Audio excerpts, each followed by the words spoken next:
momentos en México, estamos también revisando lo ocurrido ayer en el Congreso. A ver, ¿por dónde le entramos al asunto? La sesión de la Cámara de Diputados fue suspendida momentos después de haber iniciado, después de que legisladores del PT se manifestaron al pie de la tribuna en contra del gobierno de Felipe Calderón. Pero no fue una manta cualquiera, no fue una crítica cualquiera, no fue un señalamiento propio, digamos, del debate legislativo y de las discusiones de los temas del interés del país y de las leyes y de las reformas, etcétera.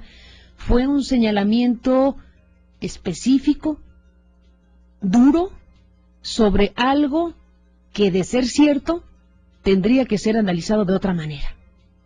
Nos habla del asunto Omar Aguilar. Buenos días.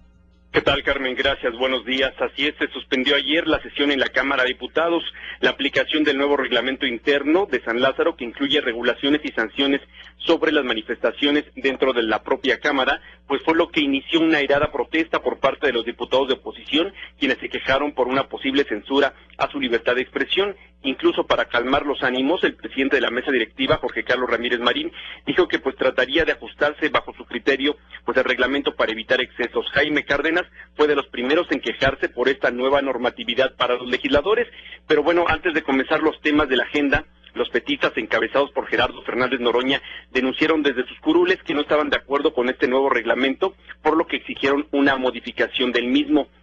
Ante esto, pues Noroña y petistas subieron a la tribuna, como señalas, Carmen, una manta roja muy grande, aproximadamente de 2x4, con la imagen del presidente Felipe Calderón con los ojos rojos y bueno, en la propia imagen unas copas y con la leyenda: ¿tú dejarías a un borracho que maneje tu coche? No, ¿verdad? Entonces, ¿por qué dejas que maneje tu país? Vamos a escuchar parte de lo que ocurrió ayer. El debido respeto a las instancias institucionales diputado, presidente, conforman los poderes de este país. A ver. Si alguien se robó la presidencia, yo le digo que lo usurpa, no le estoy faltando al respeto. Si alguien es corrupto y están las evidencias de su corrupción, no le estoy faltando al respeto. Y bueno, esto enfureció a los panistas, quienes exigieron el retiro de la manta, y al no lograrlo, incluso entre gritos y algunos empujones, en voz de su vicecoordinador Jorge Alberto Pérez Cuevas, decidieron retirarse del salón de sesiones en protesta por esta acción. Vamos a escuchar. ¿Por qué no quieren cumplir un reglamento que los obliga a ser legisladores civilizados, ordenados, que discutan y debatan en la tribuna con argumentos, con aspectos que puedan llevar trascendencia a esta Cámara de Diputados y a este país, y no con circos mediáticos de los cuales los ciudadanos ya están cansados, verdaderamente cansados? Y bueno, más adelante, Carmen, el presidente de la Cámara de Diputados declaró terminada la sesión por considerar que no existían las condiciones necesarias para desarrollar los trabajos legislativos.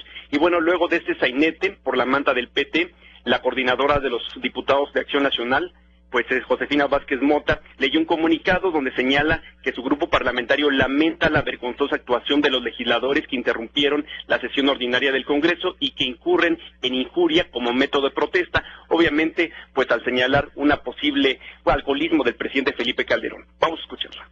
El hecho constituye no solo un agravio a la institución presidencial que merece todo el respeto de los mexicanos y de la que el Partido Acción Nacional siempre ha sido y será respetuosa, sin importar su origen partidario, sin un agravio al conjunto de las instituciones del país. Rechazamos la denostación al Ejecutivo Federal y señalamos que así como la censura es enemiga de la libertad de expresión, también lo son la calumnia y la difamación. Y bueno, finalmente, Carmen, entre todo este alboroto en la sesión, pues se registró un hecho que llamó la atención, y es que el diputado panista Manuel Cloutier empujó a su correligionario Julio Castellanos, quien cayó entre las curules. Sin embargo, el propio pues agredido explicó que eso se debió a que en una reunión plenaria no le concedió el uso de la palabra al sinaloense, aunque dice que también fue porque el hijo del Maquillo quería bajar a los petistas de la tribuna y no lo dejaron. El reporte que tengo, Carmen. Gracias, Omar, por estas informaciones que nos envías. Y bueno, pues efectivamente este día de ayer en San Lázaro fue muy duro, como se puede apreciar, mientras que se reprochaba a los petistas por esta manta donde se leía la frase: ¿tú dejarías a un borracho conducir tu auto? No, ¿verdad? ¿Y por qué lo dejas conducir al país? Mientras que se reprochaba a los petistas por una manta con esta estas características. Pues por otro lado también, en otro lugar de San Lázaro, pues los panistas Manuel Cloutier y Julio Castellanos estaban en este jaloneo y en este intercambio de empujones. Parece que fue Cloutier quien empujó a Castellanos. Ahora se sabe que porque no le estaba dando la palabra que él pedía en una reunión interna de los panistas, y bueno, pues sucedió una situación de esta naturaleza, que después, por cierto, mereció que el propio Castellanos escribió una carta a Cloutier, pues para zanjar el asunto y para decir que esa agresión física la había dejado ya fuera de su memoria y que no era la escena ni la conducta que la ciudadanía merecía de los legisladores. Así que lo que ocurrió con Maquillo, el hijo de Maquillo, con Manuel Cloutier y Julio Castellanos, pues entró en ese terreno de cosas. No sabemos si ya le contestó Cloutier, si acepta la condición de zanjar el asunto o qué pasó, pero llegaron pues a una situación incluso física con este intercambio o este empujón que le habría dado Cloutier a Castellanos. Pero regresemos al punto de la manta. Es durísimo lo que ahí se plantea. Es una cuestión que ha merecido la respuesta del PAN, como escuchamos a Josefina Vázquez Mota, que respondió por parte de los panistas en los términos que usted acaba de escuchar. Pero dejémoslo ahí. Dejemos el tema en lo que fue el zafarrancho o la situación crispada en San Lázaro. Y pongámosle atención al asunto. Y dejemos la pregunta abierta. No es la primera vez que se habla de este tema de un presunto alcoholismo de Felipe Calderón. Si usted es usuario de las redes sociales, por ejemplo, pues en ese circuito de comunicación de la sociedad mexicana es frecuente ver expresiones que aluden a esa circunstancia, que no podemos corroborar, no hay información específica, por lo menos que nosotros dispongamos de ella, para saber si efectivamente el presidente de la República tiene o no problemas de alcoholismo.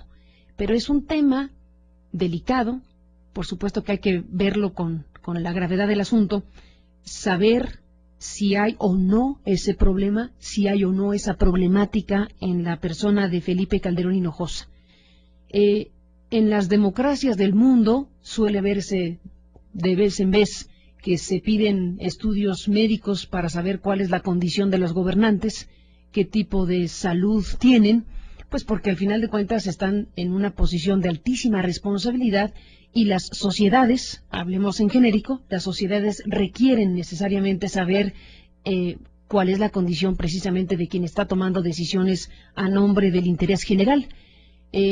Por eso lo que ayer pasó y por lo que en el clima de las redes sociales se puede percibir, con razón o sin ella, sí merecería una atención seria, una atención particular sobre esta interrogante.